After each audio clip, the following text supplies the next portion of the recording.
쥐의 심장 근육을 이용해 칼슘이 실제 근육 운동에 어떤 역할을 하는지 확인했다. 쥐의 심장에 칼슘이 함유되어 있는 용액을 주입해주자 심장이 계속 뛰는 것을 확인할 수 있다. 그러나 칼슘이 전혀 들어있지 않은 용액을 주입해주자 심장이 멈춰버렸다.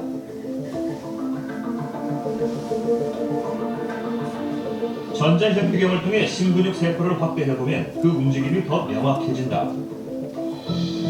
칼슘 용액이 주입될 때의 세포는 활발하게 수축 이완 운동을 하지만 칼슘이 없는 용액에서는 세포가 움직이지 않았다. 우리 몸에 있는 근육들이 수축하기 위해서 먼저 전기적인 신호가 와야 되는데 그 전기적 신호가 전달되는 과정에서 세포 내에 칼슘이 올라가면서 수축 단백들의 운동을 가능하게 해줍니다. 우리 몸의 심장은 단 1초도 쉬지 않고 끊임없이 수축 이완 운동을 해서 생명 활동을 유지한다. 이때 심장이 수축 이완 운동을 할 수 있게 촉매 역할을 하는 것이 칼슘이다. 혈액 속에 들어있는 칼슘이 심근육 세포로 들어가면 수축 작용이 일어나고 칼슘이 세포 밖으로 나가면 이완 작용을 한다. 만약 세포 속에 칼슘이 공급되지 않는다면 근육 운동은 더 이상 일어나지 않는다. 심장이 멈춰버리는 것이다. 우리 장기 중에서 심장만큼 중요한 부분이 없잖아요. 물론 다른 모든 부분들도 다 중요하지만 심장이 5초나 10초 멈춰버려 봐요. 살아남는 사람 아무도 없죠. 그래서 멈춘 심장을 다시 전기 충격을 해서 다시 뛰게끔 하잖아요. 그 뼈한테만 중요한 것이 아니라 우리 심장 근육에 엄청나게 중요해요. 칼슘을 먹었는데 왜 먹겠어요? 전부 다 뼈가 안 좋아서 먹는다고 그래요. 다 뼈가 안 좋아서 위안 삼아 드시기도 하고. 근데 지금까지 칼슘 먹어서 뼈가 튼튼해졌다는 말, 프랙처 사고율이, 골절 사고율이 줄어들었단 말은 어디서도 들어본 적이 없어요. 그렇으면 칼슘 그렇게 먹고 우유, 치즈 그렇게 많이 먹었으면 뭔가 달라져도 달라졌어야 되지 않았겠어요? 근데 지금까지 골절, 골다공증 이건 줄어들지 않아요. 수명이 연장되면 될수록 점점 더 많아지는 거죠. 그런데 그거에 비례해서 암 환자들도 똑같이 많아져요. 다 칼슘하고 연관되어 있어서 그래요.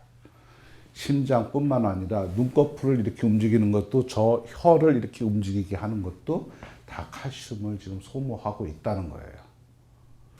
이거를 0을 기준으로 해서 그때를 기준으로 해서 몇 퍼센트가 뼈가 나빠졌나 그거를 의사들이 알려줘요.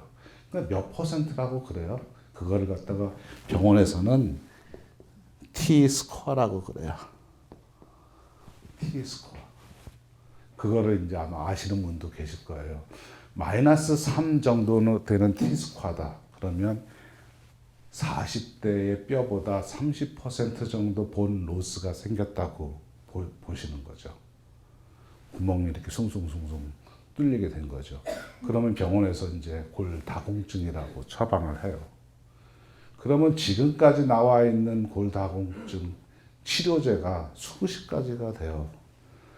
일주일에 한 번 먹는 약, 한 달에 한 번 먹는 약, 6개월에 한 번 주사 맞는 거. 요즘은 1년에 한 번 주사 맞는 거 나왔어요.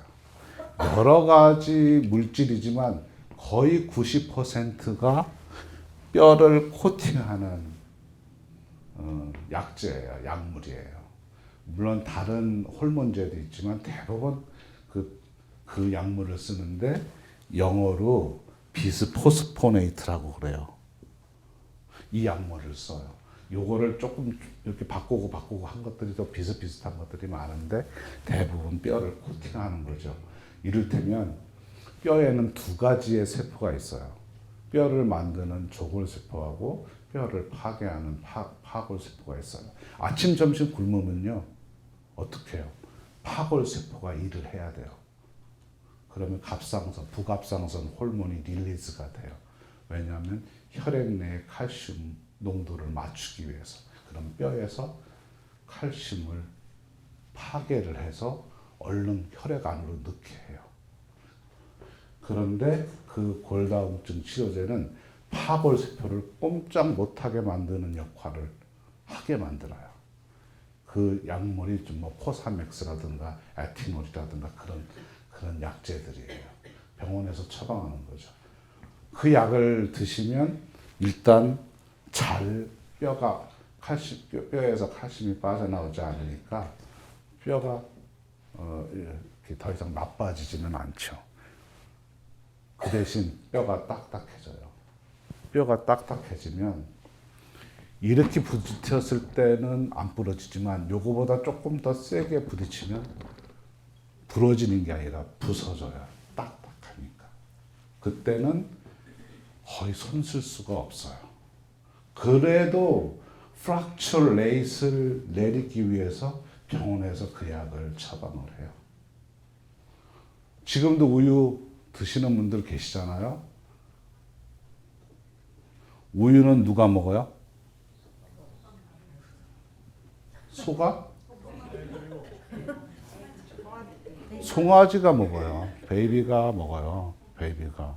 엄마 젖도 베이비가 먹지 성인 아저씨들이 먹지는 않잖아요. 근데 요즘 성인 아저씨들도 정말 어떻게 그거 무슨 팩으로 해서 그거를 산모의 젖을 먹는 사람도 있다고 하더라고요.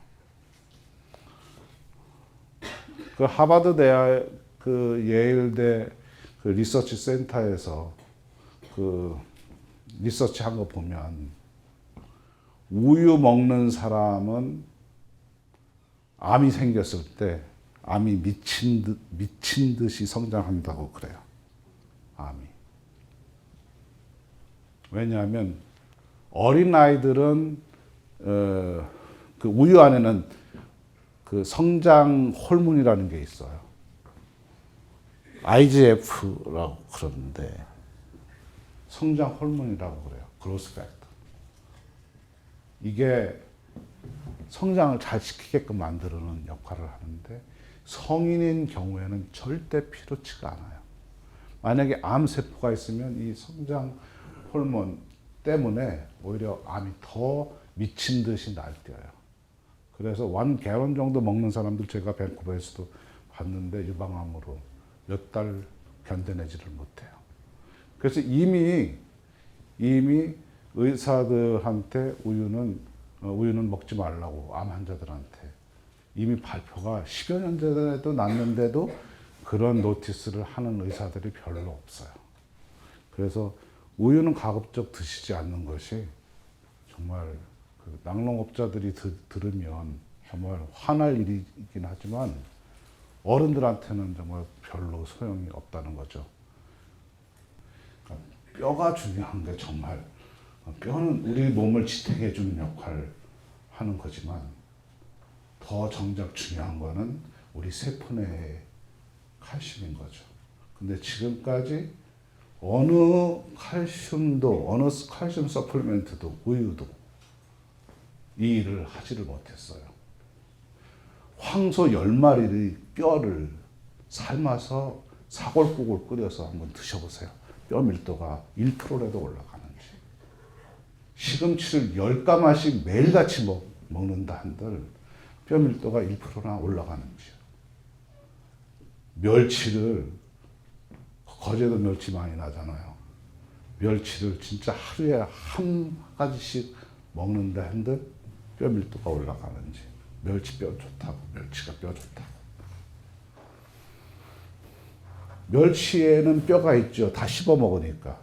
근데 역시 칼슘하고 인하고 같이 결합되어 있어요. 그리고 동물성 단백질은 오히려 칼슘을 소모시켜요. 그래서 동물성 단백질 그 동물 안에 있는 뼈, 사골국이나 뭐 이런 것들은 거의 우리 뼈에 작용을 못해요. 뼈 밀도로 뼈를 건강하게 해주지를 못해요.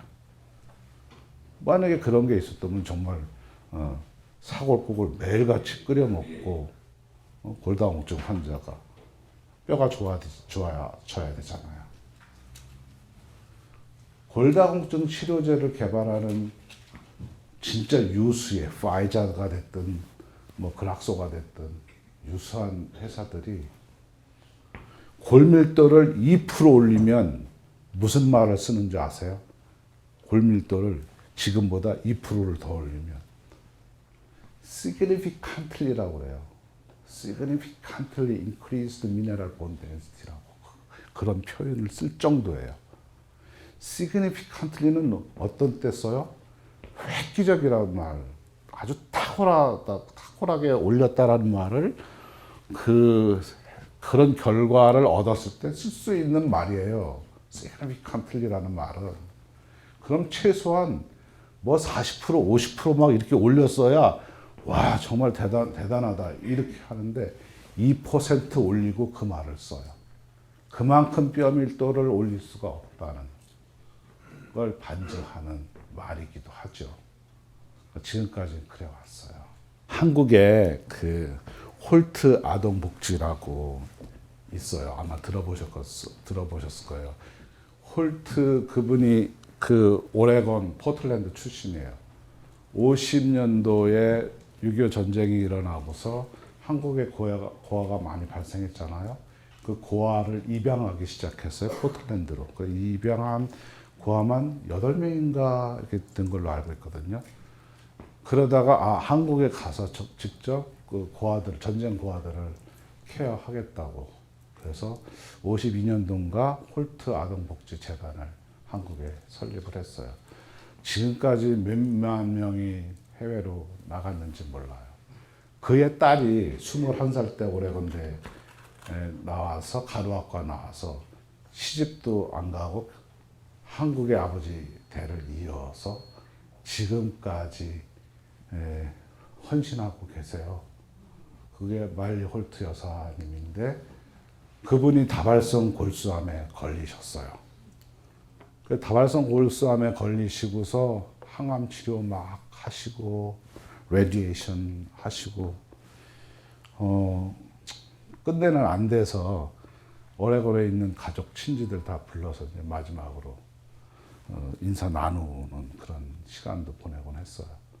그때가 3년 전에 저한테 밴쿠버로 연락이 왔어요. 11월 달이었어요. 근데 그 말리 홀트 조카가 메디컬 닥터 앤디예요. 계속 해야 된다고. 키모테라피 계속 해야 된다고. 계속 해야 된다고. 지금까지 방법이 없었으니까 다른 거 알터네이티브 뭐 어떻게 믿냐고. 근 100년 동안 의학이 발달되어 있어요. 그럼에도 불구하고 항암제로 인해서 암 치료율을 높인 거는 30%도 아니고 3%예요. 3%는 그냥 에러 범위예요. 지금까지 그래요. 항암제라는 게. 유방암이 있어요. 한 1인치짜리 유방암 안에 암세포 종류가 몇 가지나 되는지 아세요? 절대 한 가지가 아니에요, 여러분. 수만 가지예요. 많게는 20만 kind of breast cancer cell. 이게 변이 되고요. 알 수가 없어요. 그러니 거기에 맞는 그 셀에 맞는 케미칼을 개발할 수가 없어요. 또 변이 되고 또 변이 되니까. 그러면 어떻게 하는지 아세요? 3가지, 4가지, 5가지를 칵테일을 해요, 항암제를. 그래서 어떤 놈이 맞든 죽으라고 그러는 거죠. 그 종류가 이렇게 엄청나게 많아요. 그럼 그 중에서 아주 소프트한 놈도 있고 아주 특이한 놈도 있고 별의별 놈들이 다 있어요. 그래서 항암제가 들어오면 맞아서 죽는 셀들은 멍청한 놈들이에요. 그냥 다 맞고 죽어요. 그런데 약삭 빠른 그 유전 인자를 갖고 있는 그런 셀들은 다 숨어요. 딱 오므려요. 제가 한 가지 얘기 드릴까요? 6월달, 5월, 6월에 장미이파리나 고추이파리에 진딧물 많이 생겨요. 이제 어르신들 뭐 아시죠? 진딧물. 그 진딧물은 아침에 새끼를 갖잖아요. 저녁에 손자가 생겨요. 그래서 애미가 저녁에 새끼를 낳으면 그 새끼 안에 새끼가 들어있어요. 그래서 농약을 치잖아요. 애미는 죽고 또 그 새끼는 죽을지 몰라도 그 손자는 안 죽어요. 내성을 생기게 만들어요. 암세포도 내성을 일으키기 시작해요. 그래서 저는 저한테 오는 환자들 보면 의사 말 들어야 된대요. 의사 말. 의사한테 가잖아요. 이제 수술해야 된다 뭐 이렇게 한다 가잖아요. 그러면 의사 한 사람만, oncologist 한 사람만 있지 않아요. 수술이 마취과의, 병리과의, 간호사 뭐 이렇게 해서 최소한 4명, 5명 간호사끼리 그리고 환자 이렇게 있고 한국 사람, 중국 사람 경우에는 통역 있고 또 가족 있고 있어요. 의사가 하는 얘기를 환자나 환자 가족이 거의 거절을 못해요. 거기에 눌려서. 그리고 그 장비들이나 MRI 그런 장비들에 눌려서. 그리고 일단 겁을 먹어요. 의사한테 맡기려고 하죠. 그래서 이제 죽음의 길로 가요. 거의 대부분. 암세포가 그래요. 그 항암제 절대 암세포를 죽일 수가 없어요. 70%, 80% 멍청한 암세포들이 다 죽었어요. 70%, 80%. 그러면 닥터는 얘기해요. 잘 듣는다고. 아주 럭키하다고 당신은. 그래서 6번 해요. 그래서 좀 덜 죽으면 스케줄을 좀 더 늘려요. 한 12번으로. 6번에서 힘으로 6번 해서 안 듣는 건 안 듣는 거예요. 항암제는 독약이에요. 정상세포들도 다 정상세포 내에 있는 P53의 역할, 기능을 다 떨어뜨리게 만들어요. 그것이 다시 암으로 만들어요. 대장암 걸렸어요. 한 달 있다 보니까 위 간에도 있어요. 그런 경우 있잖아요. 왜? 의사들은 전이 됐다고 그래요. 그렇죠. 다 전이 됐다고 그러잖아요. 그렇죠. 전이 된 게 아니고 생길 때 생긴 거예요. 전이는 그렇게 되는 게 아니에요. 혈관이 이렇게 있어요. 혈관에서 이렇게 암이 생기면 혈관에서 좀 떨어져 있으면 일기라고 그래요. 운 좋게 발견한 거죠. 그럼 도려냈잖아요. 그런 경우 운이 좋은 거죠. 이미 암이 생겼다는 뜻은 다른 세포 내에 칼슘 레벨도 떨어졌다는 얘기예요. 거기가 제일 가장 떨어졌으니까 먼저 생겼을 뿐이에요. 대장에 생겼으니까 위 간에도 칼슘 레벨이 떨어져서 P53의 기능이 떨어져 있는 거거든요. 그런데 한 달 후에 다시 나온 거는 생길 때 생긴 거지 대장에 있는 캔서 셀이 글로 이사 간 건 아니라는 거죠. 글로 이렇게 뭐죠? 이게 띄워준 게 아니라는 거죠. 생길 때 생긴 거예요. 70%, 80% 암세포가 항암제로 죽었어요. 이제 의사가 럭키하다고 그래요. 한 90% 죽었어요. 아, 이제 그만해도 되겠다고. 이제 다른 이제 쉬면서 하자고. 남은 5% 아니면 2%짜리가 언제 재발되냐면 4년에서 7년 걸려요. 재발할 때. 그런데 의사 병원에서는 생존율이라고 그래요. 암 치료됐다라는 얘기. 그걸 5년으로 봐요. 5년 살아있으면 암 치료됐다. 확정해요. 병원에서는. 천만에 만반이에요. 건강한 사람도 다 암세포를 갖고 있는데 암으로 번진 암으로 수술한 사람은 정말 평생 동안 이 암하고 싸우지 않으면 안 돼요. 정상세포로 만들지 않으면 안 돼요. 힘으로 이미 다른 세포들의 기능도 엄청 풀어져 있어요.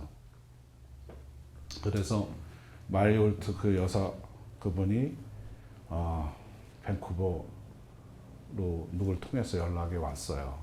좋은 마음을 갖고 좋은 일을 하시기 때문인 것 같습니다. 건강은 괜찮으세요? 아이고, 2년 전에 골수암이 걸렸어서 그래서는 치료 받았는데 한 1년 전부터 어떤 캘슨이라 약 마시는 약 생겨서 지난번 피검사 거의 정상적으로 나왔으니까 많이 회복됐어요. 오히려 40대, 50대인 분 그 혈액하고 거의 비슷해요. 그렇게 건강하세요. 건강하게 오래 사시는 거는 정말 중요한 것 같아요.